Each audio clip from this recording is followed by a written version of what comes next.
वो ऐसा है जो काम नहीं करता, करते हैं तो काम करते हैं तो इसका मतलब ताकत है?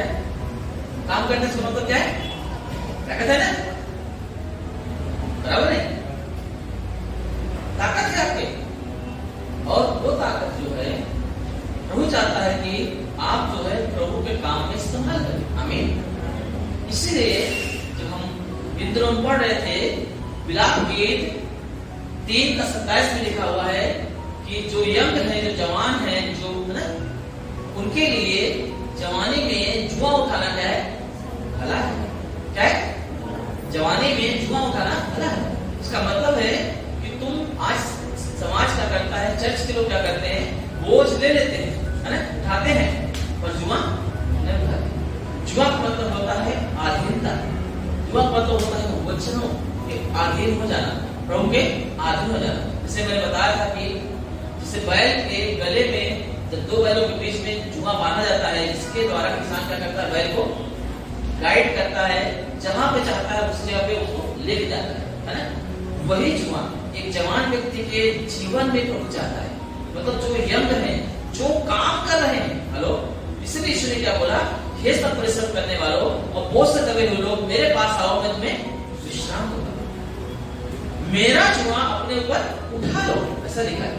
मेरा जुआ अपने ऊपर उठा लो और मुझसे सीखो, क्योंकि मैं नम्र मन में नम्र और दीन हूं। अब तब तुम अपने मन में क्या करोगे? शांति पाओगे। आमीन। तब तुम अपने मन में शांति पाओगे। मेरी बात समझ रहा है? जुआ जो होता है आपको बोझ लेके नहीं चलना है। अगर प्रभु आपको कुछ दे भी रहा है काम में, तो बाइबल लिखा है कि उसका जो बोझ है सहज और हल्का है। हाँ, क्या लिखा है? उसका बोझ क्या है? हल्का है। पर उससे पहले क्या बोलता है? हे सब परिश्रम करने वालों को बोझ से दबे हुए, मतलब भारी है ना, भारी बोझ है ना। कौन सा बोझ है? बहुत सारे बोझ है। रिश्तों का बोझ है, पैसे का बोझ है, लाचारी का बोझ है, पाप का बोझ है, श्राप का बोझ है, शैतान का बोझ है ना, बच्चों का बोझ है, जिम्मेदारियों का बोझ है। हेलो, जो बोझ है, यहाँ तक कलीसिया का बोझ भी बोल रहा है। आपको कलीसिया के विषय में चिंता करने की जरूरत नहीं। आपको अधीन होके उन कामों को करने की जरूरत है। आमीन। तो अधीन होना, बस अधीन हो जाओ, वचन जैसे जैसे बोलते हैं वैसे करो, अपने आप सारे बोझ दूर हो जाएंगे। कलीसिया का भी ग्रोथ होता है। आपको पता है, कलीसिया का बोझ लेके चलने से आप कलीसिया के लिए कुछ नहीं कर पाएंगे। परमेश्वर के अधीन हो जाने से आप कलीसिया के लिए कुछ कर पाएंगे। आमीन। आपको प्रभु इस्तेमाल करेगा और कलीसिया को ग्रोथ करेगा, बढ़ाएगा। मेरी बात समझ आ रहा है? कुछ लोग क्या करते हैं, कलीसिया के बारे में इतना चिंता कर लेते, इतना चिंता कर लेते हैं, कुछ नहीं कर पाते। हेलो, ऐसे भी लोग होते हैं। फिर क्या होता है, क्या करूं, सोचता तो बहुत हूं कि मैं प्रभु के लिए करूं, परंतु मेरी हिम्मत ही नहीं पड़ती। हेलो, ऐसा लोग करते हैं। मेरे पास पैसे ही नहीं कि मैं प्रभु के काम के लिए मदद कर सकूं, मेरे पास ताकत ही नहीं है, मेरे पास समय नहीं कि मैं प्रभु के लिए कुछ कर पाऊं, इतना बोझ ले लेते हैं। हेलो, मैं बोलता हूं बोझ मत लो, जुआ लो। क्या लो? जुआ लो। प्रभु हमारे जीवन में जुआ देखना चाहता है, आधीनता देखना चाहता है, बाकी प्रभु खुद लड़ेगा, काम करेगा। यहाँ तक पौलुस बताता है कि परमेश्वर हमारे द्वारा लोगों के साथ बातें करता है, विनती करता है।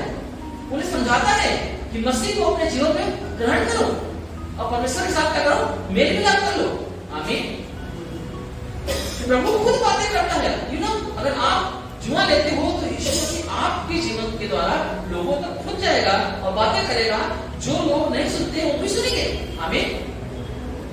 हेलो, जो आप सालों सालों से आप बोल रहे हो, प्रार्थना में आओ, आप अपने बेटे को बोलते हो, बेटी को बोलते हो, अपने घर के वालों को बोलते हो, आपके रिश्तेदार को बोलते हो, आपके दोस्त यार को बोलते हो, आप पड़ोसी को बोलते हो, जो आप बोल रहे हो ना वो नहीं सुन रहे ना।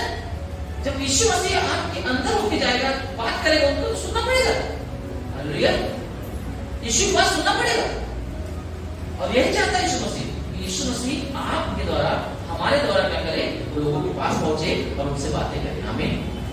और बहुत सारे लोग नहीं मानते यीशु मसीह, घर में नहीं मानते। आपको पता है, अगर यीशु नहीं है तो जीवन नहीं। अगर यीशु नहीं है किसी के जीवन में तो नरक की आग के कौन होंगे? ये बार-बार इस बात को याद रखता हूं। जो यीशु के अधीन नहीं है, उसके वचन के अधीन नहीं है, वो स्वर्ग के राज्य का भागी नहीं होगा। चाहे आप कितना भी लाड करो, प्यार करो, चुम्मा दो, रात दिन उसके लिए खटो, मेहनत करो, घर बनाओ, कुछ भी करो, बैंक बैलेंस करो, परंतु वो व्यक्ति नरक में चलने वाले हैं, क्योंकि उनके पास क्या है? यीशु नहीं है। आपको उनके विषय में फिक्र होना चाहिए। कौन सा फिक्र? मतलब वो बोझ लेके बैठने वाला फिक्र नहीं, आपको खुद परमेश्वर के आधीन हो जाना चाहिए, ताकि परमेश्वर के वचन को लेकर आप प्रार्थना करो। प्रभु तूने बोला ना कि मैं, तू विश्वास करेगा तू उद्धार पाएगा, तेरा कराना भी क्या करेगा? आमीन। ये बात को प्रभु के सामने रखो, प्रभु क्या करेगा? वो सामने जाएगा। और आप नहीं सुनते ना, प्रभु की सुनना ही पड़ेगा। आमीन। प्रभु की उनको सुनना ही पड़ेगा, प्रभु से बातें करेगा। और यही बात प्रभु हमें बताना चाहता है। आज के लोग जो है, विश्वासी लोग इस बात को समझते नहीं, अपने ताकत से, अपनी बुद्धि से, अपने पावर से प्रभु का काम करना चाहते हैं। याद रखना, बाइबल बताती है कि युद्ध तुम्हारा नहीं, युद्ध मेरा है। सेनाओं का प्रभु यहोवा इस बात को साक्षी देता है कि लड़ाई तुम्हारी नहीं है, लड़ाई मेरी है। तुम्हारा मुकदमा मुझे दे दो, मैं तुम्हारे लिए लड़ूंगा, मैं तुम्हारे मुकदमा को क्या करूंगा? उसको मुकदमा से तुमको बाहर निकालूंगा, मैं तुम्हें विजय दिलाऊंगा, मैं तुमको जीत दिलाऊंगा। हालेलुया। ये परमेश्वर हमारा बोलता है। और हम सब लोग क्या करते हैं? हमारे बोझ को, हमारी जिम्मेदारियों को, पड़ोसी के बोझ को, हम लोग बहुत आत्मिक होते हैं, दूसरे क्या करते हैं? सारे बोझ को अपने को ले लेते हैं। बोझ उठाना गलत बात नहीं, पर कैसा बोझ उठाना चाहिए? आपको मसीह के हल्के बोझ को लेना है। आमीन। लिखा उसका बोझ क्या है? सहज है, हल्का है। हेलो, उसका जुआ सहज है और उसका बोझ क्या है? हल्का है। वो जैसा बोलता है उस तरीके से उनका बोझ उठाओ, अपने तरीके से मत उठाओ, नहीं तो आप उनका बोझ उठा नहीं पाएंगे, आप खुद दब जाएंगे। हालेलुया। इसलिए हमें क्या करना है? अधीन रहना है। जवानी में, हेलो, जवानी में जब हम मेहनत कर सकते हैं, जब हम काम कर सकते हैं, जब हमारे पास है ना ताकत है, तो लिखा है जुआ उठाना क्या है? भला है, उत्तम है, भला है। आमीन। जुआ उठाओ, मतलब परमेश्वर के अधीन हो जाओ, आपके लिए रास्ते खुल जाएंगे। आमीन। सारे रास्ते खुल जाएंगे। बहुत सारे लोग अपने बच्चे, जवान बच्चे लोग अपनी शादी का फिक्र करते हैं, चिंता करते हैं। अरे तुमको चिंता करने की जरूरत नहीं है, तुम परमेश्वर के बेटे हो, बेटियां हो। तुम्हारे लिए जो उचित चीज है परमेश्वर ने ला के रखा है, बस आपको क्या करना है? अधीन होना है। तो बोझ को छोड़ दो, तो अपने आप एक समय आएगा कर देना है। आमीन। मेरी बात समझ रहा? मैंने इन दिनों में बात करा था मरियम के बारे में, है ना? मरियम के पास, जो लूका की किताब पहले अध्याय का 28 से लिखा है, मरियम के पास जिब्राइल शब्द आता है, बोलता है मरियम आनंद और जय तेरी है। क्या बोलता है? आनंद और जय तेरी है, क्योंकि तुझ पर परमेश्वर का अनुग्रह हुआ है, ईश्वर का अनुग्रह हुआ है। आमीन। आपको पता ही है कि कैसे स्वर्गदूत ने आके उसे अभिवादन दिया और क्या बोला? तू गर्भवती होगी, तुझसे पुत्र जनेगा, ना उत्पन्न होगा, और वो उसका नाम यीशु होगा, वो इम्मानुएल कहलाएगा। और वही है जो सारे मनुष्य जाति के पापों को उठा लेगा। और वो क्या होगा? हेलो, हुआ वो बालक तुझसे जन्म होगा। तो बोलती है वो मरियम की, मैं तो कुंवारी हूं, मैं तो किसी पुरुष को जानती नहीं। तो स्वर्गदूत बोलता है कि परमेश्वर का आत्मा तुझ पर उतरेगा और परम पिता परमेश्वर की साधना तुझ पर छाया करेगी। आमीन।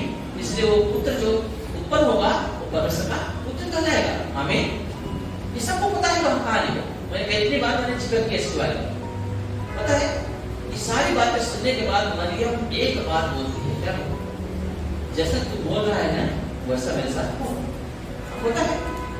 मरियम को और कुछ भी बोलना चाहिए हमारे जैसा, जैसे आप कलीसिया के लोग बहाना मारते हैं, अपने क्या बोलते हैं, मजबूरी रखते हैं कि कैसे आ पाऊंगा, नहीं कर पाऊंगा, काम है, ये बोझ है, वो बोझ है, ऐसा हो जाएगा, अगर नहीं करेंगे तो वो समस्या आ जाएगा। हेलो, ऐसा बहुत सारे लोग अपनी मजबूरियों को क्या करते हैं? सामने रखते हैं। मरियम के पास भी बहुत सारी प्रॉब्लम्स है, बहुत सारी मजबूरी थी। अगर वो बच्चा कुंवारी अगर पेट से हो जाएगी, सोचो कि कितना बुरी बात होती है, लोग बदनाम कर देंगे। हेलो, एक कुंवारी अगर गर्भवती होगी तो लोग बदनाम कर देंगे, है ना? यहाँ तक कि उसका सगाई हो गई है ना? उसका क्या हो गई थी? सगाई हो गई थी। किसके साथ? यूसुफ के साथ। हालेलुया। यूसुफ साथ क्या हुआ था? सगाई हुई थी। अगर उसको पता चलेगा तो वो बदनाम कर सकता है, उसको छोड़ सकता है। हेलो, ये सारी चिंता। और आप पता है उससे भी खतरनाक एक घटना वहां पे एक सिस्टम था इजराइल में, उससे भी खतरनाक क्या था पता है?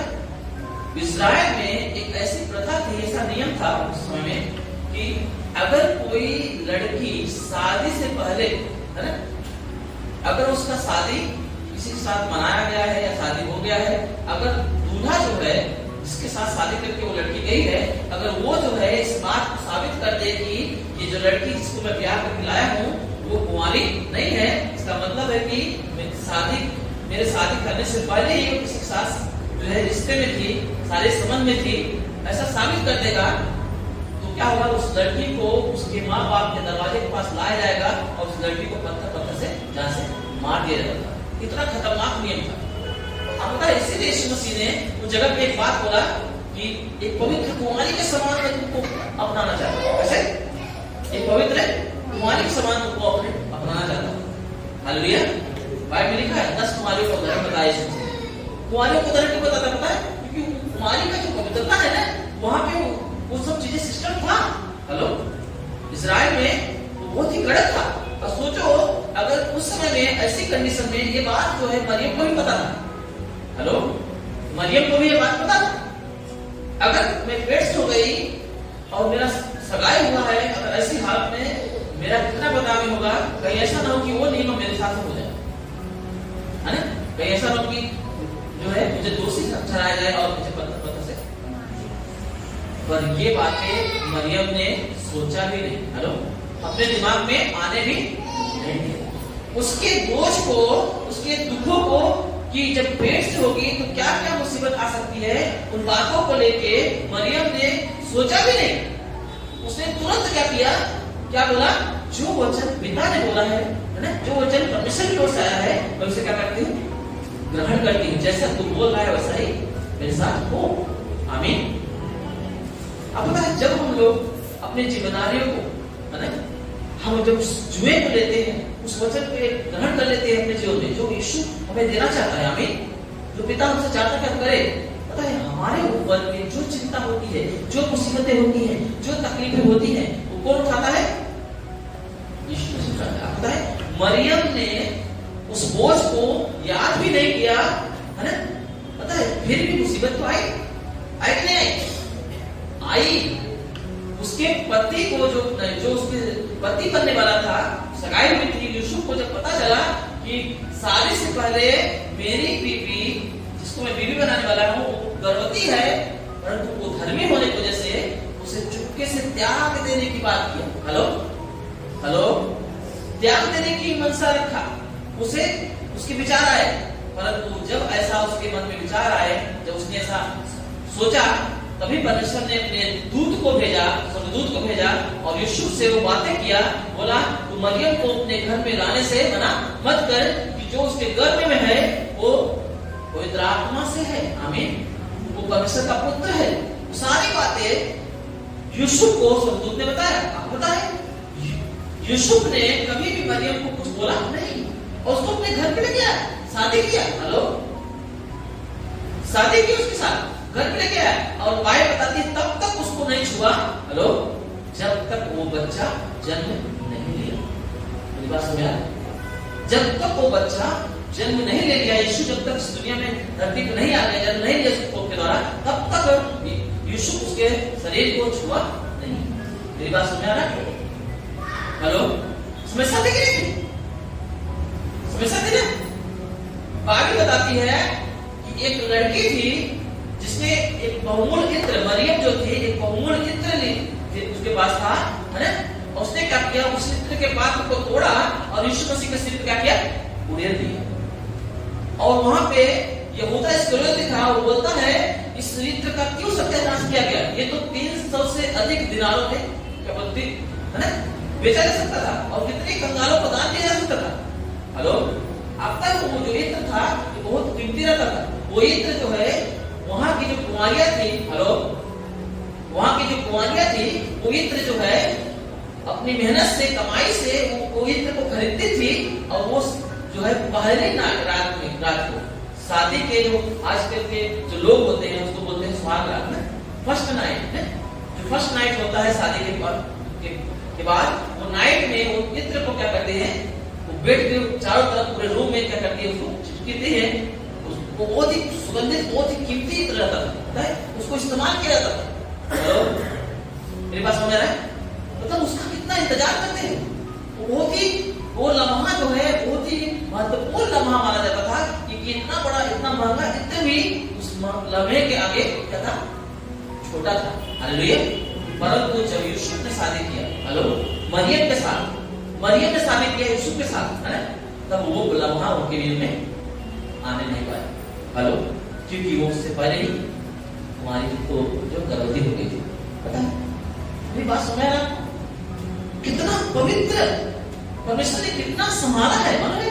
हेलो, उसके जीवन से बोझ उसका पति हो सकता है, मेरा फर्स्ट नाइट है शादी के बाद, फिर भी उसके पास नहीं गया। मरियम भी बोल सकती थी मेरा फर्स्ट नाइट है।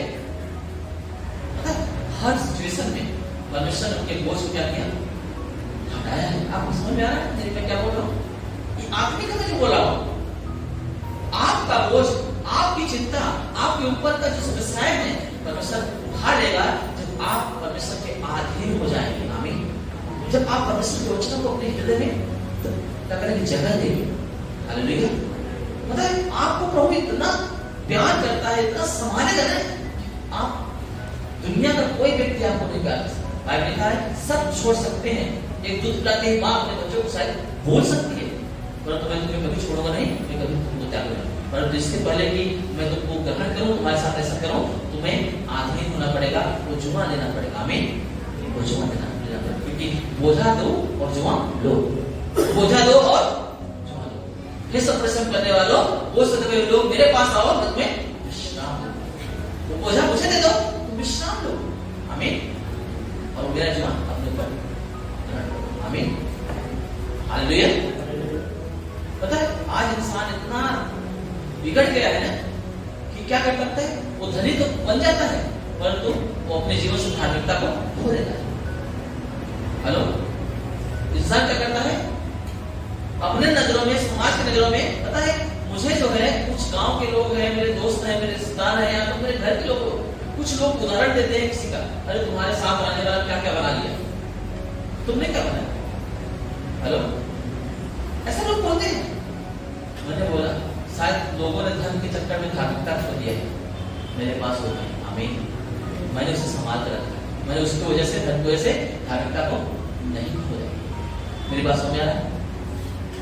आपका धन चला जाए चलेगा, पर धार्मिकता नहीं जाएगी। आप पता है हम लोग गाना गीत गा रहे थे, उसकी इसकी लाइन में क्या था पता है? हेलो, क्या था पता है? उसके पास पैसे लोग आ गए, कैसे लोग रहते जो उसकी इज्जत दौलत हसमत जिसकी उसकी करे तमजीद। ये है ना, इज्जत दौलत हसमत जिसकी उसकी करे तमजीद। मतलब समझते हो, जिनका इज्जत दौलत नहीं, उनका इज्जत ही दौलत। हमें जिनकी इज्जत दौलत के समान हो, उसकी वो तमजीद करता है, उसको परमेश्वर उसको क्या करता है, संभालता है, उसे वो कभी छोड़ता ही नहीं। जो इज्जत को अपनी दौलत समझता है, मेरी बात समझ आ रहा है? जो अपनी इज्जत को, अपने पवित्रता को अपनी दौलत समझता है, परमेश्वर उसके साथ रहता है, उसको धनी समझता है। आमीन। परमेश्वर नजरों में वो धनी है, परमेश्वर नजरों में वो कामयाब व्यक्ति है, परमेश्वर नजर में वही है जो काबिल इंसान है, वो काबिल व्यक्ति है परमेश्वर की नजरों में। आमीन। और समाज क्या करता है, समाज अलग देखता है। इसलिए याद रखना, आप धन के चक्कर में धार्मिकता मत करो। हालेलुया। वो आपसे प्यार करता है, आपके बोझ को उठाएगा, आपको दर्द पीड़ा नहीं आने देगा। मरियम के जीवन में आने वाले हर एक क्लेश को, हर एक कलंक को जो उसके ऊपर आने वाला था, यीशु मसीह ने क्या किया, परमेश्वर ने क्या किया, सब क्या किया, हटा दिया। अपने दूतों को भेजा है, करोड़ों करोड़ों दूत जो है मेरे हम लोग की सेवा के लिए, विश्वासियों की सेवा के लिए परमेश्वर ने क्या किया, छोड़ दिया है। बात बताती है हर एक व्यक्ति के जीवन में, तो किसी को भी, छोटे से छोटे व्यक्ति को भी तुच्छ मत समझना, क्योंकि उसका सब दूत सदा परमेश्वर के मुख को देखता रहता है, परमेश्वर सामने खड़ा रहता है। मतलब हर एक इंसान के लिए स्वर्गदूत। हेलो, छोटे से छोटे व्यक्ति के लिए परमेश्वर ने स्वर्गदूतों को नियुक्त करके रखा है। हेलो, मेरी बात सुन रहे हैं? उसकी रक्षा के लिए, उनको इज्जत से, वो बेइज्जती से, उनको दाग धब्बे से, गरीबी से, लाचारी से बचाने के लिए, थकान से बचाने के लिए, दर्द पीड़ा से, बीमारी से, हर चीज से बचाने के लिए परमेश्वर ने क्या किया है? हर एक मनुष्य के लिए, चाहे छोटा बड़ा अमीर गरीब कोई भी हो, एक दूत को नियुक्त करके है। आमीन। और वही मरियम के लिए एक दूत रखा गया था, हालेलुया, जिसके ऊपर कलंक आने नहीं दिया गया। हालेलुया। वो दूत तब काम करता है पता है हमारे जीवन में, जब हम परमेश्वर की ओर खड़े होते हैं। आमीन। हम दुष्ट की ओर खड़े रहेंगे तो हमारी किसी बात है। हेलो, वो दूत जब हम परमेश्वर की ओर खड़े जाते हैं, जब परमेश्वर के आधीन हो जाते हैं, तो हमारे ऊपर का जो बोझ है वो हमारे जीवन से दूर करता है। पता है बाइबल बताती है, संहिता में लिखा है 91 में कि तुम गिरोगे ना, अगर तुमको ऊपर से गिरा दिया जाएगा, तुम्हारे ठेस लगेगा ना, तुमको पत्थर से ठेस नहीं लगेगा। हेलो, अगर तुम कहीं गिर गए, हेलो, तुमको पत्थर से ठेस लगने नहीं देगा, क्योंकि परमेश्वर का दूत जो है तुम्हें हाथों हाथों क्या करेंगे? उठा लेंगे। शैतान ने यही तो परीक्षा लिया था इसमें। हालेलुया। क्योंकि परमेश्वर के दूत सदा हमारी रक्षा के लिए रहते हैं। हेलो, वो तब मदद नहीं करते जब हम परमेश्वर की ओर नहीं, शैतान की ओर खड़े हो जाते हैं। जब हम झूठ की ओर खड़े हो जाते हैं ना, पाप और बुराई की ओर खड़े हो जाते हैं ना, तो वो नहीं मदद करते। वो मदद तब करते हैं जब परमेश्वर के खड़े हो जाते हैं, जब उसके आदमी हो जाते हैं। मेरी बात समझ में आए? आपके बोझ को, आपके दुख को, आपके दर्द को, आपके तकलीफों को वो क्या करेगा? उठा लेगा, आपके ऊपर आने नहीं देगा। मेरी बात समझ में आ रहा है? हमारा परमेश्वर वो सर्वशक्तिमान ईश्वर है। आमीन। वो प्रेमी परमेश्वर है, लिखा उसकी करुणा जीवन से भी उत्तम है। आमीन। वो उसकी दया जो है अमर है। हम जब भी उसे पुकारते हैं, पिता हम पर दया कर, हम लायक नहीं है, हमें लायक बना। आमीन। उस हम पर दया करता है, हम पर अनुग्रह करता है। मरियम के ऊपर अनुग्रह कर, स्वर्गदूत आके बोलता है आनंद और जय तेरी, क्योंकि परमेश्वर का अनुग्रह तुझ पर हुआ। आमीन। और वही अनुग्रह आज हम पर हुआ है। आमीन। बाइबल बताती है विश्वास द्वारा अनुग्रह से हमारा उद्धार हुआ है। वो अनुग्रह हम पर हुआ है। आमीन। हालेलुया। इसलिए आप परमेश्वर की नजरों में क्या करो? हेलो, परमेश्वर की नजरों में आप क्या करो? आध्यात्मिक दिखाई दो, पवित्र दिखाई दो, योग दिखाई दो। पता है याकूब की किताब 4:10 में लिखा हुआ है, परमेश्वर के सामने दीन बनो, परमेश्वर सामने दीन बनो तो वो तुम्हें श्रोमण बनाएगा। आमीन। परमेश्वर सामने क्या हो? दीन बनो, वो तुम्हें श्रोमण बनाएगा। आप पता है परमेश्वर सामने क्यों पता है? क्योंकि मनुष्यों के सामने तो ढोंग कर सकते हो, दिखावा कर सकते हो, परंतु परमेश्वर सामने दिखावा नहीं चलता। हेलो, परमेश्वर सामने हमारा जो है दिखावा नहीं चलता, क्योंकि उसका देखना मन पे रहता है। आमीन। वो अंदर देखता है, क्योंकि वही श्रोमण बनाता है। आमीन। आपको ऊंचा उठाने वाला कौन है? वही है, और उसके नजरों में आपका दीन होना चाहिए, उसके सामने दीन होना चाहिए। आमीन। लोगों को दिखाने वाला नहीं, ढोंगी बनाने वाला नहीं, एकदम सच्चाई में नम्र और दीन बनो, वो तुम्हें श्रोमण बनाएगा। आमीन। वो तुमको ऊंचा उठाएगा। ये परमेश्वर चाहता है। आज पता है लोग क्या करते हैं? लोगों के सामने अच्छे दिखाई देते हैं, परंतु प्रभु के सामने गंदे दिखाई देते हैं, क्योंकि प्रभु सब कुछ जानता है। आमीन। प्रभु सब कुछ जानता है। जो मन में तुम सोच भी नहीं हो, तुम करे भी नहीं हो, और मन में सोचो, वो भी प्रभु जानता है। हालेलुया। वो भी जानता है, और उसी मन के अनुसार हमको प्रभु प्रतिफल देता है, बदला देता है। यिर्मयाह की किताब 17:9 में लिखा है ना, मन तो सब वस्तुओं से अधिक धोखा देने वाला है, उसमें असाध्य लोग लगा हुआ है, उसका भेद कौन समझ सकता है? और 10वें में लिखा है, मैं यहोवा मन की खोजता और हृदय को जांचता हूं, ताकि प्रत्येक व्यक्ति को, प्रत्येक पर्सन को उनके कामों के अनुसार क्या करूं? बदला दूं, फल दूं। हालेलुया। मन के अनुसार, किसके अनुसार? मन के अनुसार, मन के अनुसार। बाइबल लिखा है, नीचे में लिखा है, सबसे अधिक अपने मन की रक्षा कर, क्योंकि जीवन का मूल स्रोत वही है, वहीं से तुमको जीवन उत्पन्न कर सकता है, वहीं से तुमको अर्पण आएगी, आशीष आएगी। परंतु आज जो है इंसान समझता नहीं। हमें बाहर भी और अंदर भी हमें निर्दोष रहना है। वाले दिन फर्स्ट कलीसिया में बता रहा है, कलीसिया को 3 अध्याय में लिखा है, और उस बोलता है कि तुम हेलो, बाहर वालों में भी सुनाम हो। कह रहा हूं, जो परमेश्वर का चुनाव किया रहा है, तो प्रभु उसको इस्तेमाल करे, उसको अध्यक्ष बनाए, उसको पास्टर बनाए, उसको लीडर बनाए, उसको एक अगुवा बनाए, तो उसका क्या होना चाहिए? बाहर में भी सुनाम होना चाहिए, अंदर में भी सुनाम होना चाहिए। आमीन। अंदर में तो प्रभु देखता है, बाहर में तो लोग देखते हैं। दोनों जगहों पे रहना चाहिए। दोनों जगह को रहना, अंदर मन को प्रभु देखना, बाहर के सुनाम की बात, क्योंकि जो तुम्हारे पास आ रहा है उनको जाने गंदा आदमी तो कैसे आएगा? आमीन। कैसे बैठेगा? हालेलुया। इसलिए बाहर की सुनाम है, बाहर के लोग तुम्हारे जीवन में कोई भी दोष न पाए। आमीन। दोष लगाने वाले बहुत सारे लोग हैं, पर झूठा भी दोष लगाते हैं। यीशु पर भी लगाए गए, पर सचमुच में दोष लगाने वाले नहीं, मतलब तुम दोषी नहीं रहना चाहिए। आमीन। यीशु के ऊपर बहुत सारे दोष लगाया गया, परंतु कोई भी साबित नहीं कर पाया कि प्रभु पवित्र था। आमीन। हालेलुया। हमारा जीवन ऐसा होना चाहिए कि प्रभु हमें निर्दोष रख पाए। आमीन। और जो हम पर दोष लगाते हैं उनके सामने भी हमें साबित कर दे कि मैं वो निर्दोष है। आमीन।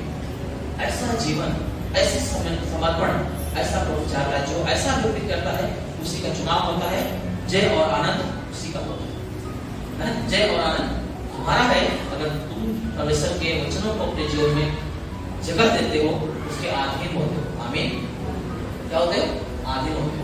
मेरी बात समझ आ रहा है? अधीन होते हो, है ना? आपको पता है, मैंने इन दिनों में सिखा रहा था कि इस तरह से दाऊद का चुनाव हुआ। एक दिन सामुएल जो है प्रार्थना कर रहा था, इसके लिए, शाऊल के लिए। हालेलुया। शाऊल के लिए प्रार्थना कर रहा था कि प्रभु इससे माफ कर, क्योंकि शाऊल ऐसा गलती किया था जो परमेश्वर ने बोला था कि मत करना, वही काम किया था। हालेलुया। और जब उसने वो काम किया तो दाऊद को जो है, सामुएल जो है, शाऊल के लिए प्रार्थना कर रहा था कि प्रभु इसे माफ कर, मुझसे मौका दे। परमेश्वर बोलता है, मैं कितनी बार उसे मौका दूं? हेलो, बार-बार तो उसके लिए विनती करता है, अब उसके लिए प्रार्थना मत कर, क्योंकि मैंने मेरे लोगों के लिए राजा चुन लिया। क्या बोला? मैंने मेरे लोगों के लिए एक राजा चुन लिया है। तो ऐसा कर, तो जा ईसे के पास जा। किसके पास? ईसे के पास जा। उसके पुत्रों में से एक को मैंने राजा चुन लिया।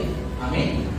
और सामुएल उठा और ईसे के घर पे गया। ईसे का फैमिली इतना रिच नहीं था, एक मिडिल क्लास की फैमिली थी। उसके भाई लोग जो दाऊद के भाई लोग थे, वो सब सैनिक थे, कोई सैनिक थे। हालेलुया। एक मिडिल क्लास की फैमिली थी। मेरी बात समझ आ रहा है? और जब सामुएल जो है ईसे के पास गया और बोलता है कि तेरे बेटों में से एक को परमेश्वर ने इज़राइल का राजा होने के लिए चुन लिया है। पता है, ईसे का आनंद, है ना, समाया है, प्रफुल्लित हो गया, आनंद से भर गया। आमीन। और वो इतना खुश हो गए, उसने क्या किया? अपने सातों बेटों को क्या किया? हेलो, सातों बेटों को सामुएल के सामने खड़ा कर दिया। हालेलुया। क्या मैंने बताया उस बात, है ना? खड़ा कर दिया। और पहला जो बेटा था, सबसे बड़ा था, वो अच्छा खासा ढील डॉल में, बड़े हाइट में, है ना, शरीर में, वो बहुत ही तंदुरुस्त था। तो सामुएल को लगा कि यही है जिसको परमेश्वर ने चुना। हेलो, सामुएल को क्या लगा? यही है जिसको परमेश्वर ने चुना। फिर परमेश्वर बोलता है, सामुएल तू उसके कद को, उसके रंग रूप को मत दे, उसके ढील डॉल को मत दे, क्योंकि वो जो है मेरे नजरों में अयोग्य ठहराया गया है। कैसा? अयोग्य ठहराया गया है, योग्य नहीं है। हालेलुया। क्योंकि मनुष्य का देखना मेरे देखने में बहुत अंतर है। आमीन। मेरा देखने में और मनुष्य के देखने में बहुत अंतर है। तेरे नजरों में लग रहा है कि योग्य होगा, पर मेरे नजरों में योग्य नहीं, अयोग्य है ये। क्योंकि मनुष्य का देखना ऊपर का होता है और मेरा देखना अंदर होता है, मन को होता है। आमीन। मन को होता है। मेरी बात समझा? और वो मन के हिसाब से परमेश्वर ने देखा कि वो अयोग्य है। बॉडी के हिसाब से तो योग्य दिखा, और मन के हिसाब से अयोग्य। आमीन। फिर जो है सामुएल बोलता है, इसको नहीं चुना हुआ है। तब बारी बारी से सातों बेटों को क्या किया? ईसे ने भेजा, है ना? बारी बारी से सब आए और सबको परमेश्वर ने बोला, हर एक जितने भी सातों हैं सब अयोग्य है। क्या है? अयोग्य है, इनको मैंने राजा के लिए नहीं चुना। फिर जो है शामुएल पूछता है क्या तेरे और बेटे हैं? तब इसे बोलता है हाँ एक है जो भेड़ बकरी चराने के लिए गया है और वो बहुत छोटा है। भाई बताती है कि उसके होठों की लाली तक नहीं गई है, इतना छोटा है वो। शामुएल बोलता, परमेश्वर बोलता है कि उसी को चुना हो। शामुएल उसको बोलता है उसको बुला के लेके आओ, क्योंकि परमेश्वर ने उसी को राजा चुना है। हेलो, आजकल बच्चों को लोग ध्यान नहीं देते, बच्चे कुछ भी करते रहते हैं, झूठ बोलते हैं, चोरी करते हैं, लालच करते हैं, कुछ भी करते रहते हैं। ध्यान दो, शामुएल 8 साल 9 साल के अंदर चुना गया। अभी कुछ लोग को समझाने जाओ, बोलते बच्चा है पास्टर जी सुधर जाएगा। हेलो, शामुएल को दाऊद को परमेश्वर ने 9 साल के लगभग उम्र में ही चुन लिया, अभिषेक किया गया। मेरी बात समझ आ रहा है? हेलो, बाइबल प्रवक्ता लोग बताते हैं कि दाऊद का जो उम्र थी बहुत ही छोटी थी, 9 साल की थी। इसलिए जब गोलियात जो है पूरे इजराइल को धमकी देने के लिए आया, इजराइल में एक भी बंदा नहीं था कि जो उससे लड़ सके, क्योंकि बहुत ऊंचा लिखा। कुछ लोग बोलते हैं कि 8 फीट का था। कितने फीट का? 8 फीट का था। बहुत बॉडी बिल्डर था और बचपन से युद्ध कला सीख रहा था वो। कौन? गोलियात। वो युद्ध कला में माहिर था और उसकी हाइट कितनी थी? 8 फीट थी। हेलो, इतना ऊंचा, इतना तगड़ा था कि सारे इस्राएल के लोग देख के डरे हुए थे, क्योंकि जो शत्रु देश था उसने बोला था कि कोई भी इस्राएल में अगर कोई एक भी हो, हेलो, एक मेरी तरफ से लड़ेगा, एक तुम्हारी तरफ से लड़ेगा, जो जीत जाएगा उसी का जय होगा। क्या दिमाग लगा थे? 2 लोग आपस में लड़ेंगे, राज्य किसका होगा? जीत जाएगा, क्योंकि उनके पास वैसी ताकत थी। गोलियात जैसा इंसान था, पर वो भूल गए कि वो किसको वाला दरकार है। हालेलुया। और उसी समय में दाऊद पहुंचा, क्योंकि अभिषेक से भरा हुआ था, और बोला मैं लड़ूंगा मेरे पर। उसने इस्राएल को नहीं, मेरे परमेश्वर को ललकारा है। आमीन। और जब लोगों ने मना किया, फिर भी बोला मैं जाऊंगा उसको मारूंगा। हेलो, तब लोगों ने क्या किया? उसको वहां की सिपाही की वर्दी पहनाना शुरू किए। इतना छोटा था कि वर्दी के उसको नहीं आ रहा था। ढाल लिया, ढाल भी समझ नहीं रहा है, तलवार लिया, तलवार भी समझ नहीं रहा है। तो बोलता है इससे अच्छा तो मैं वैसे ही सब निकाल दिया। और उसने क्या किया? गुफन लिया, ले लिया गुफन, और उस तराई क्षेत्र में जहाँ पे वो ललकार रहा था, जहाँ पे युद्ध के लिए ललकार रहा था, वहां से 5 चिकने पत्थर लिया, उसमें से एक पत्थर गुफन में डाला और घुमा के मारा और गोलियात ढेर हो गया। हेलो, कुछ लोग बोलते हैं कि वो जो गोलियात था उसकी जो सिर था, कुछ साइंटिस्ट लोगों ने क्या किया? उसको ढूंढा तो मिला, और उसके अंदर जो है वो पत्थर भी मिला। हेलो, वो पत्थर भी मिला, उसके खोपड़ी के अंदर घुसा हुआ था वो पत्थर जो है वो अभी भी कहीं तो है रखा गया। हेलो, जो दाऊद ने मारा था, ऐसा पत्थर गया था कि उसके पूरे सर के अंदर, उसके हड्डी के अंदर घुसा। हेलो, पता है दाऊद को चुना गया। अब पता है आप जयवंत होंगे आपके ताकत से नहीं, किसके ताकत से? परमेश्वर की ताकत से। दाऊद का चुनाव क्यों हुआ पता है? क्योंकि वो वचनों को लेकर चलता था। Hallelujah, hallelujah. वो वचनों को लेकर चलता था। जब वो लिखा है जब वो भेड़ बकरी को चराता था, जब भेड़िया आता था, शेर, बाघ, चीता, कोई भी जब जानवर आता था, उसकी भेड़ों को उठा के ले जाता था, तो वो जाके उसके मुंह से छीन के लेके आता था, वो हरा के। बताओ 9 साल का बच्चा भेड़िया से जीतेगा? फिर भी लेके आता था। पता है क्यों? क्योंकि उसको पता था कि मैं परमेश्वर के अधीन हूं तो जय और आनंद मेरा है। आमीन। अगर मैं परमेश्वर के अधीन हूं तो युद्ध मेरा नहीं, युद्ध परमेश्वर का है। आमीन। वो जय देता है, वो आनंद से भरता है। आमीन। तो दाऊद को पता था, और इसीलिए उसके मन को परमेश्वर ने देखा कि वो मेरे मन के जैसा है, जैसा मैं चाहता था वैसा है। वो मेरे वचनों को ग्रहण करता है और मेरे अधीन होकर चल रहा है। आमीन।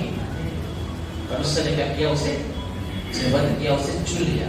मेरी बात समझ? क्योंकि परमेश्वर का देखना मनुष्य का सा नहीं है, परमेश्वर मन देखता, अंदर देखता। आमीन। हमें और आपको प्रभु आशीष करेगा तो हमारे अंदर देख के करेगा, बाहर देख के नहीं करेगा। आमीन। इसलिए प्रभु के योग्य फल लाओ। बाइबल लिखा है कि तुम प्रभु के योग्य फल लाने के योग्य बनो। ऐसा काम करो कि प्रभु के योग्य फल लाओ। आमीन। ऐसे बनो कि प्रभु के योग्य फल लाओ। मेरी बात समझ में आ रहा है? बहुत जरूरी बात समझना।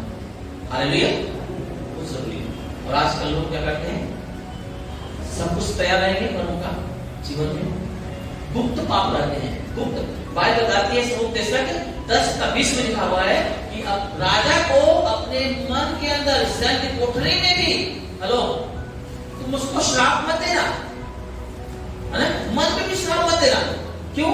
कहीं ऐसा ना हो कि, है ना, उड़ने वाला पक्षी और उड़ने वाला जंतु उस बात को प्रकट कर दे, फैला दे। उड़ने वाला जंतु मतलब शैतान, उड़ने वाला पक्षी मतलब हम होली स्पिरिट को बोल सकते हैं, कोई आत्मा को बोल सकते हैं, उत्तर की नहीं, है ना। हालेलुया, मतलब परमेश्वर को भी पता होता है, शैतान को पता होता है। इसलिए शैतान भी आपके मन के गंदे गंदे विचारों की वजह से शैतान आपके जीवन में कब्जा कर लेता है। हालेलुया, प्रतिफल उसके आता है, मन के द्वारा होता है, चुनाव होता है ना। इसकी वजह से इंसान आज बोझ से दबा हुआ है। मेरी बात समझ आ रहा है? इसलिए मन में भी नहीं बोलना, मन में भी किसी को श्राप नहीं देना, मन में भी किसी की गलती नहीं करना, मन में भी किसी की बुराई नहीं करना। हालेलुया, क्योंकि आपका मन में भी बुराई करना आपके लिए क्या होगा, आशीष को छीनने का कारण बन जाएगा, आपको परमेश्वर से दूर होने का कारण बन जाएगा, आपका फेलियर होने का कारण बन जाएगा, आपका हारने का कारण बन जाएगा। हालेलुया, तो आप मन से, मेरी बात समझ आ रहा है? हेलो, बहुत सारे लोग इतनी प्रार्थनाएं करते, इतनी प्रार्थना करते हैं, क्योंकि प्रार्थनाएं सुनी नहीं जाती, अभी तक सुनी नहीं गई। बहुत सारे लोग अभी भी प्रार्थना कर रहे हैं, कुछ चीजें नहीं हो रहा है, पता है क्या? हेलो, दाऊद बोलता है, संहिता में लिखा है, दाऊद बोलता है कि मेरी प्रार्थना तेरे सम्मुख सुगंध धूप के समान प्रस्तुत की जाए। कैसा? सुगंध धूप के समान। मेरी बात समझ आ रहा है? कैसा? मतलब हमारी प्रार्थना, उसके जब हम प्रार्थना करते हैं उसको अच्छा लगे, उसको सुगंध आए। जैसे हमको अच्छी चीजें सुगंध आती है तो हम लोग पीछे चले जाते हैं। अगर आप जाते रहे, अगर आप अच्छा खाना बता रहे हैं उसका सुगंध आ रहा है ना, तो आप क्या करोगे? अगर खाने के लिए हिम्मत नहीं पड़ रही है, तो पैसा नहीं है ना, तो आप सोचोगे कब अपने से घर में बनाए और खाए उसे। हेलो, अब पैसा रहेगा तो आप टूट पड़ोगे, इसको खींच जाओगे ना। हालेलुया, खींच जाओगे। परमेश्वर हमारी प्रार्थनाओं में एक ऐसी खुशबू देखना चाहता है, ऐसी पवित्रता देखना चाहता है, ऐसे उस आधीनता को देखना चाहता है जिससे वो खुश होकर हमें क्या करे, आशीष करे। नीति वचन 28:9 में लिखा है कि जो व्यक्ति व्यवस्था सुनने से अपने कान को फेर लेता है उसकी प्रार्थना घृणित ठहरती है। क्या लिखा है? जो व्यक्ति व्यवस्था सुनने से अपने कान को क्या करता है, फेर लेता है, उसकी प्रार्थना घृणित ठहरती है, मतलब एक बदबू के समान, वो दूर भागता है। हेलो, वो प्रार्थना से क्या करता है, दूर भागता है। जबकि प्रार्थना के समय प्रभु मेरे करीब आना चाहिए। ऐसे व्यक्तियों की प्रार्थना से दूर भागता है जो परमेश्वर के वचनों को तुच्छ समझते हैं, जो उसकी व्यवस्था को, उसके तौर तरीकों को लोग हल्के में लेते हैं। ऐसे व्यक्ति को प्रार्थना को प्रभु क्या करता है, तुच्छ समझता है। हेलो, क्योंकि वो परमेश्वर के वचनों को तुच्छ समझता है, घृणित हो जाती है। हालेलुया, परमेश्वर नजर में घृणित हो जाती है। इसलिए हमारे जीवन में परमेश्वर के तौर तरीके का इज्जत करना है, उसे अपने जीवन में स्थान देना है। आमीन। उसे हमें ग्रहण करना है, हमारे तौर तरीकों को छोड़ना है, परमेश्वर के तौर तरीकों को अपनाना है, उसकी आधीनता, उसके जीवन को अपने जीवन में ग्रहण करना है। जय और आनंद हमारा है। आमीन। जय और आनंद हमारा है। मेरी बात समझ आ रहा है? आप जयवंत होंगे, आनंद से भर जाएंगे। धन के बढ़ने से आप सोचोगे कि आपकी धार्मिकता भी बढ़ रही है, ऐसा नहीं। धार्मिकता अलग होती है और धन अलग होता है। आमीन। हेलो, धार्मिकता को बचा के रखो, धन मिले या ना मिले। आमीन। मेरी बात समझ आ रहा है? प्रभु काम करता है, पता है, मेरी गवाही बता रहा हूं। मैं हर पिछले नए साल पर मैंने बोला था कि मैं मेरे प्रभु यीशु को अपने परिवार का एक हिस्सा समझूंगा, क्या एक व्यक्ति समझूंगा। और जब भी मैं घर में कुछ खाने पीने की चीज कुछ भी खाता पीता हूँ, पैसा इस्तेमाल करता हूँ, तो मैं प्रभु को जरूर कुछ भाग निकालूंगा। और मैंने कुछ भाग निकालने के लिए निश्चय किया है कि मेरे घर का एक सदस्य है, उसको भी मैं दूंगा। और मैं डेली अब वही को निकालता हूँ, पता है? हेलो, इस बार लगभग मुझे 8,000 रुपए का लगभग मुझे क्या हो रहा था, जरूरत थी और मुझे नहीं हो मिल पा रहा। मेरी बात समझ आए? एक लड़की चेंबूर चर्च में दूसरे चर्च में जाती थी, अचानक किसी के प्रार्थना करवाने का था, बुलाई और वो मुझे रास्ते में मिली और मुझे 3,000 रुपए निकाल के दी। बोलती है मेरा 10 मास है। मैं बोला तेरे 10 मास। हेलो, उसके बाद देने के बाद कुछ दूसरे दिन 3 दिन के बाद मुझे फिर से जाना था वहां पे। हेलो, 2 दिन के बाद मंगलवार को मैं गया था और जब मंगलवार गया था तो मुझे भाड़ा देने का था, उसमें पैसा कम पड़ रहा था 5,000 रुपए। फिर जब मैं पैसा निकाल के जो भी मुझे प्रभु के लिए रखना था रखा, तो मैंने प्रार्थना किया प्रभु मैं चेंबूर के लिए जा रहा हूँ और मेरा जो भाग जो मुझे निश्चय किया था मैं आपको निकाल के उसमें डाल रहा हूँ। आप मेरे परिवार का हिस्सा है, आप मुझे मदद करें, जहाँ पे मेरी ताकत नहीं हो पाती वहां पे तो मेरे लिए ताकत हो। आमीन। पता है, जैसे मैं प्रार्थना कर रहा था तब 10 सेकंड के लिए प्रार्थना किया, ऐसे जैसे आपसे बात करो वैसे प्रार्थना किया। परमेश्वर ने उसी लड़की का चेहरा फिर मेरे सामने लाया। मैं बोला उसको भी चेहरा डाला है। तो मैं बोला शायद प्रभु बोला है उससे दे दो, तो मुझे लगता है शायद उधार के लिए बोला है, उससे मिल जाएगा उधार। अब मैं गया वहां पे जब प्रार्थना किया और वो वहां पे बैठी थी, मैंने उसको बोला कि मुझे 5,000 रुपए की जरूरत थी, मुझे थोड़ा सा उधार मिलेगा, मैं अगले हफ्ते में दे दूंगा। हेलो, दे दूंगा। मैं बोला आगे 10 मास दे दूंगा।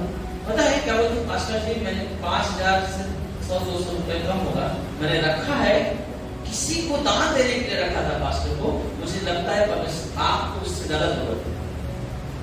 हेलो, और उसने निकाल के वही पैसा मुझे दे दिया। और पता है आप बताओ मैं उसका चेहरा क्यों दिखा था? पता है, क्योंकि वो धन जो खुशी से निकाले थे वो मेरे जरूरत के लिए उन्होंने रखा है, मेरी जरूरत है उसको इस्तेमाल किया। आपको पता है, आपको जो भी समस्या है बोझ है, चाहे वो पैसे का हो, चाहे वो सेहत का हो, चाहे रिश्ते का हो, चाहे जो भी बोझ हो आपको प्रभु मदद करेगा। आमीन। आप ईमानदारी से उसके साथ रहना सीखे। हेलो, उसके साथ रहना सीखे। प्रभु आपसे प्यार करता है, आपको बोझ में नहीं रखेगा। आमीन। आपके सारे बोझों को वो दूर करेगा। हमारा परमेश्वर इतना महान और सामर्थ्य परमेश्वर, इतना केयर करता है हमारा। हमें इसलिए धन में धनी हम भले न हो, परंतु हमारी धार्मिकता में हम धनी जरूर होना चाहिए, क्योंकि हमारा परमेश्वर यहोवा हमें छोड़ता नहीं। आमीन। हमारी सारी जरूरतों के लिए खड़ा रहता है। मेरी बात समझ आ रहा है? हेलो, समझ में आ गया? ये चीज हमें करना है। आमीन। और दाऊद ने भी यही किया, उसका चुनाव हुआ। आज प्रभु चाहता है कि आप लीडर बने, आप एक अगुआ बने, आप पास्टर का काम करें, है ना, कलीसिया संभालें, समाचार का काम करें। आमीन। आत्माओं को बचाएं, आराधना स्तुति करें। आपको देखता है तो शायद योग्य नहीं होता। हेलो, प्रभु आशीष करता है, क्या करता है? नहीं, कलीसिया को प्रभु कितना आशीष कर सकता है। हालेलुया। परंतु आप सोचोगे कि पास्टर खड़ा करेगा, पास्टर आपको खड़ा नहीं कर सकता, आपको प्रभु खड़ा करता है। आमीन। और आप तब खड़ा होगे जब आप प्रभु के नजरों में योग्य बनेंगे, क्योंकि ये पास्टर का जागीर नहीं है चर्च, ये अपनी मनमानी करेगा। हेलो, पास्टर को भी प्रभु ने वचन दिया है, बाइबल दिया है, उसको भी आधीन रहना है। मेरी बात समझ आ रहा है? तभी परमेश्वर उसको आशीष करेगा, नहीं तो उसको आशीष नहीं करेगा। जैसे आपके लिए वचन है वैसे पास्टर के लिए वचन है। पास्टर भी कलीसिया का एक भाग है, एक हिस्सा है। आमीन। एक सेवकाई है पास्टर की। पास्टर कोई महान व्यक्ति नहीं है, पास्टर की एक गिफ्ट होता है, सेवकाई होती है। हेलो, मेरी बात समझ आ रहा है? एक सेवकाई है। ऐसे आपको भी सेवकाई देना, आपको भी देना चाहता है। मेरी बात समझ आ रहा है? हर एक के लिए प्रभु ने अधीनता रखा है, आपको अधीन रहना है। ये चर्च किसी का जागीर नहीं, किसी का घर नहीं है। हेलो, ये प्रभु का मंदिर है, ये प्रभु की देन है। आमीन। ये प्रभु इसका सिर है। इसमें कोई मालिक नहीं होता। हर एक व्यक्ति को अपना ईमानदारी से काम करना चाहिए, तब आशीष उसके जीवन में जुड़ती है। चाहे जो भी आशीष हो, आमीन। चाहे बीमारी को, चाहे गरीबी को, चाहे लाचारी को, चाहे बदनामी को, चाहे पाप और श्राप शैतान का बंधन से हो, चाहे कोई भी समस्या होने दो, हर समस्या को प्रभु दिखाता है। मेरी बात समझ आ रहा है? आपको ऐसा जीवन जीना है कलीसिया के साथ रहकर, आपको प्रभु बढ़ाएगा, आपको आशीष करेगा।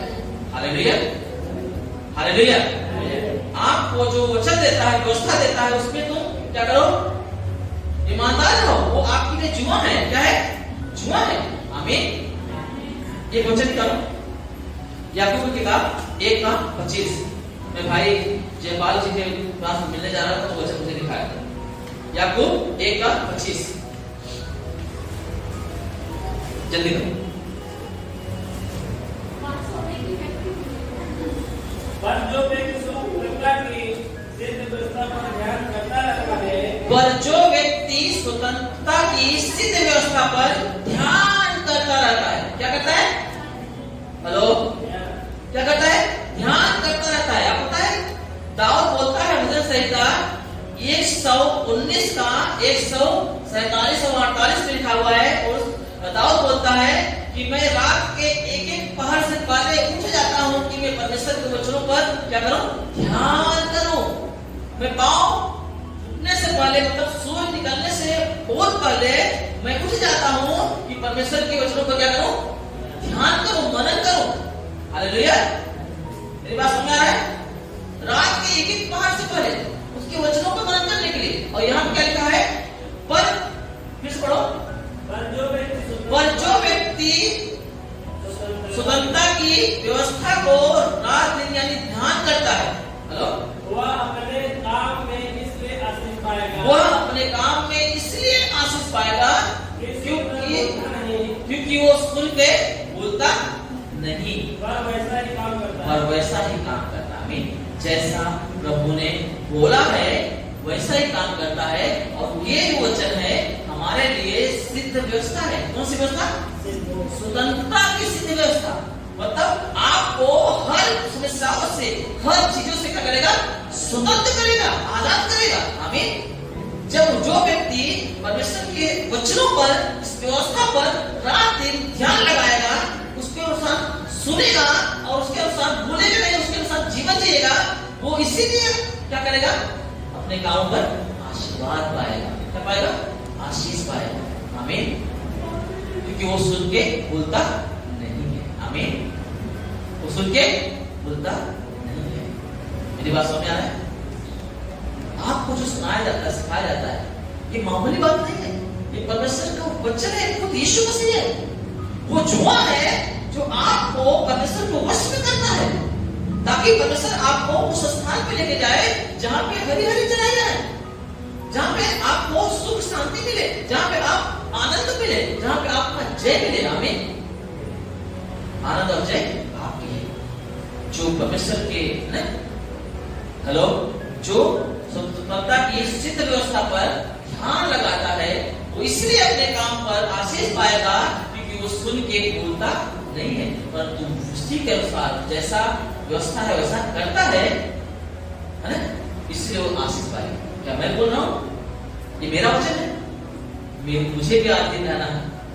मैं भी कुछ यहाँ पे वेदी के सामने खड़े होके कुछ भी बोल नहीं सकता। याद रखना, अगर मैं कुछ भी बोल दूंगा ना, तो मेरा भी बरकत, मेरी भी आशीष रुक जाएगी। हालेलुया। मेरी बात समझ आ रहा है? आपको आधीन रहना है, जुआ देना है। हमें आपको जय और आनंद देना चाहता है, जयवंत का जीवन देना है। और उस बोलता है परमेश्वर जो मुझे सामर्थ देता है, उससे मैं सब कुछ कर सकता हूँ। आमीन। लिखा है तुम मसीह में जयवंत से भी बढ़कर हो। आमीन। तुम प्रभु में, मसीह में जयवंत से भी बढ़कर हो। इतना अद्भुत प्रतिज्ञा है। मतलब तुम मेरी निज प्रजा हो, याजकों का समाज हो। आमीन। तुम ज्योति में, तुमको प्रभु ने अंधकार से निकाल के अद्भुत ज्योति में लेके आया है, ताकि परमेश्वर के गुणों को क्या करो? प्रकट करो। आमीन। प्रकट करो। परमेश्वर हमारे द्वारा लोगों के बीच में जाना चाहता है कि अपने ज्ञान की सुगंध हर लोगों तक पहुंचाए। आमीन। क्या करें? हर लोगों तक पहुंचाए। यही तो उसकी सिद्ध व्यवस्था है, यही तो उसका वचन है। और हम लोग क्या करते हैं? अपने गाली को लोगों के बीच में डाल देते हैं, अपने झूठ को डाल देते हैं, अपने तौर तरीकों को डाल देते हैं, अपने गलत गलत बातों को डाल देते हैं। जब भी कोई चर्चा करता है वो जानते हो तो कैसा है और कैसा है आदमी। अरे बाबा, ये कोई नहीं बोलता कि मैं जानता हूँ कितना प्रेमी प्रभु का बच्चे है, प्रभु का बच्चा है, कितना पवित्र है, कितना निर्दोष है, कितना नम्र और दीन है ये औरत, ये आदमी। ऐसा बोलने के लिए किसी का शब्द नहीं होता। कारण क्या है, हम लोग नहीं ज्ञान की सुगंध तक पहुंचा नहीं पाते। हालेलुया। वो साक्षी नहीं मिलते, वो गवाही नहीं मिलती, और प्रभु का आशीष भी नहीं मिलता। आप रोज खाना खाते हो, आपके पास कुछ पैसे एडवांस में रखे हुए हैं, या आप डेली आपके पास कुछ न कुछ रास्ता खुलता रहता है, इसका मतलब ये मत सोचो कि प्रभु प्रसन्न है। मत्ती किताब में लिखा है वो भले और बुरे दोनों पर अपना सूर्योदय करता है ना? अधर्मी अधर्मी दोनों पर मेघ बरसाता है। हालेलुया। वो दोनों को आशीष करता है, परंतु जीवन नहीं देता हमें, वो स्वतंत्र नहीं करता। पाप से स्वतंत्र नहीं होगा, शैतान से स्वतंत्र नहीं होगा। मेरी बात समझ आ रहा है? स्वतंत्रता उसको मिलती है, जय और आनंद उसके पास है जो परमेश्वर की सिद्ध व्यवस्था को अपने जीवन में लेता है, वही स्वतंत्र होता है। हमें ध्यान लगाता है। हालेलुया। कलीसिया तुम धन्य हो जो पवित्र आत्मा आपको बातें करता है कि आप वैसे बनो जैसा प्रभु चाहता है। आमीन। ऐसे ऐसे जगहों पे है जो अपने आप से लोग लीडर और पास्टर बन के खड़े हो गए हैं और वहां पे आध्यात्मिक वचन नहीं मिलते हैं। हालेलुया। नहीं मिलते हैं। हमने बहुत सारी कलीसियाओं में जाकर देखा है, बहुत सारे प्रचारकों को सुना है, लोग अपने स्वार्थ के हिसाब से, अपने लाभ के हिसाब से लोग बातें करते हैं। हालेलुया। मेरी बात याद रखना, इसके काम और सुन ले कि आत्मा कलीसिया से क्या बातें कर रहा है। ये आत्मा है जो कलीसिया से क्या कर रहा है, बातें कर रहा है। आमीन। हालेलुया। मेरी बात समझ आ रहा है? पता है वचन में कुछ कमी नहीं। मेरा समय खत्म हो रहा है। वचन में कुछ कमी नहीं। पता है मैंने बहुत पहले एक स्टोरी बताया था, राजा टटंकहमोन जो मिस्र का एक प्रसिद्ध फिरौन था। क्या था? मिस्र का एक प्रसिद्ध राजा था जो फिरौन था, उसके बारे में बताया था मैंने आपको। पता है वो इतना उसके बारे में तो बहुत ही फेमस जो राजा था, उसका नाम था राजा टटंकहमोन। यीशु मसीह के आने से 1357 साल पहले की घटना है। कितना? 1357 साल पहले की घटना है। वो मर गया, उसे एक कब्र में, एक पिरामिड में दफना दिया गया। हेलो, क्या बना? दफना दिया गया पास में पिरामिड में। मतलब पिरामिड कितने बड़े बड़े होते हैं, वो पिरामिड में दफना दिया गया। और 1922 में, हेलो 1922 में इंग्लैंड के कुछ वैज्ञानिक जो है उस कब्र की खोज की, खुदाई की, और उन्होंने देखा कि ढूंढने के लिए इसके अंदर क्या है। जब उस कब्र की खुदाई की गई तो उसके लहाज के साथ वो मिस्र के जो फिरौन टटंकहमोन था, उसके लहाज के साथ बहुत सारे खाद्य पदार्थ मिले, सामग्री मिली, है ना? जैसे मक्का, गेहूं, है ना, मधु, बहुत सारे खाद्य पदार्थ थे वहां पे उसके साथ अपनाए गए। कि मिस्र देश में कुछ ऐसी जो है मान्यता थी कि जो व्यक्ति मरता है उसके साथ अगर कुछ चीजें, खाने पीने की चीजें रखा जाता है तो उसको वो चीजें मिलेगा, ऐसा उनकी मान्यता थी। तो वहां पे जो उनके साथ रखा गया था, वैज्ञानिक लोगों ने जब उसे पाया, खोदा, तो उन्होंने सोचा कि ये 3279 है, टोटल करते तो कितना होता है पुराना? 1357 और 1922 कितना होता है? 3279, है ना? हेलो, मतलब 3000 साल से भी ज्यादा समय उस अनाज को रखे हुए हो गया था। तो वैज्ञानिक लोगों ने सोचा कि ये अनाज को जो इतने साल, 3000 साल से भी ज्यादा पुराना है, क्या अभी भी इसके अंदर जान है? क्या अभी भी फल सकता है? उसको चेक करने के लिए उन्होंने क्या किया, नील नदी के तराई क्षेत्र में उन्होंने क्या किया, उसको छींट दिया।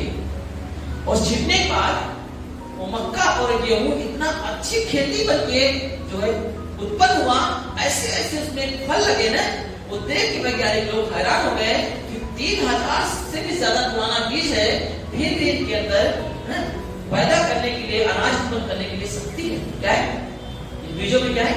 दाना में शक्ति है। हेलो, सोचो इतना पुराने बीज के अंदर भी एक शक्ति था, उत्पन्न करने वाली, ग्रोथ करने वाली, पैदा करने वाली शक्ति थी। तो सोचो कि परमेश्वर का वचन तो उससे भी महान है। आमीन। जो हमारे जीवन में हुआ है, बाइबल बताती है इब्रानी किताब, परमेश्वर का वचन प्रबल है ना, क्या है? प्रबल, जीवित, प्रबल और दुधारी तलवार से भी ज्यादा चौका है, जो प्राण को है ना, प्राण आत्मा को, रात रात दूधे को आग पर छिड़ता है और मन की भावनाओं और विचारों को जांचता है। मतलब गलत चीजों को अलग कर देता है, अच्छी चीजों को हमारे साथ जोड़ कर रखता है। आमीन। परमेश्वर का वचन इतना अद्भुत है, जिसमें जो प्रबल है, जो दुधारी तलवार से भी ज्यादा चौका है, वो जीवन है। आमीन। पता है वो आज इतना सारे वचन दिया जा रहा है, वो काम नहीं कर रहा है, क्यों पता है? क्योंकि उसे एक अच्छा उपजाऊ जमीन के जैसा हृदय नहीं मिला। जैसे वो जो गेहूं था, मक्का था ना, उसके अंदर जान तो थी, परंतु उसे जो है उपजाऊ जमीन नहीं मिल पा रहा, इसलिए वो ऐसे पड़ा रहा। परंतु जैसे उसे अच्छा उपजाऊ जगह मिले, जमीन मिली, वो क्या किए? खिलाके बढ़े और फलवंत है ना, एक अच्छी खेती होके दिखाई दी। उसी प्रकार से मैं बता रहा हूँ, जब ऐसे परमेश्वर के बनाए गए बीज को जो हम खाते हैं और फिर उसको बचाते हैं पेट में और संदास से बाहर कर देते हैं, ऐसी शक्ति देता है उसके अंदर। तो सोचो परमेश्वर का वचन जो अनंत जीवन के लिए हमें तैयार करने गया है, उसके अंदर कितना शक्ति है। हमें वो काम क्यों नहीं कर रहा पता है? क्योंकि हमारे जीवन में वो जगह नहीं पा रहा है, वो ऐसा हृदय नहीं पा रहा है जिसमें वो फले, जिसमें वो बढ़े और फल लाए। हमें वो बढ़े और फल लाए। इसलिए प्रियो, हमें ऐसा हृदय रखना है अपने जीवन में कि परमेश्वर के वचन हमारे जीवन में फलवंत हो। इसलिए यीशु ने बोला, जो बीज बोया गया है 100 गुना फल लाने के बाद, जो अच्छे जमीन पे गिरा हुआ बीज है वो 100 गुना फल लाता है। क्या लाता है? फल लाता है। और वो बीज के विषय में नहीं, परंतु परमेश्वर अपने वचनों के विषय बात कर रहा है। हालेलुया। यीशु मसीह वचनों के विषय बात कर रहा था, और वही वचन आज आपके जीवन में हुए जा रहे हैं। आमीन। अगर अच्छी जगह आप रखोगे तो इसका सामर्थ्य, इसका फल आपके जीवन में दिखाई देगा। हालेलुया। इसलिए जो अपने आप को, अपने हृदय को तैयार करो, किसी को मत देखो, किसी को जांचो मत। मतलब दूसरा ग्रंथियों 13:5 में लिखा हुआ है कि तुम खुद को जांचो। हेलो, कि तुम विश्वास में हो कि नहीं।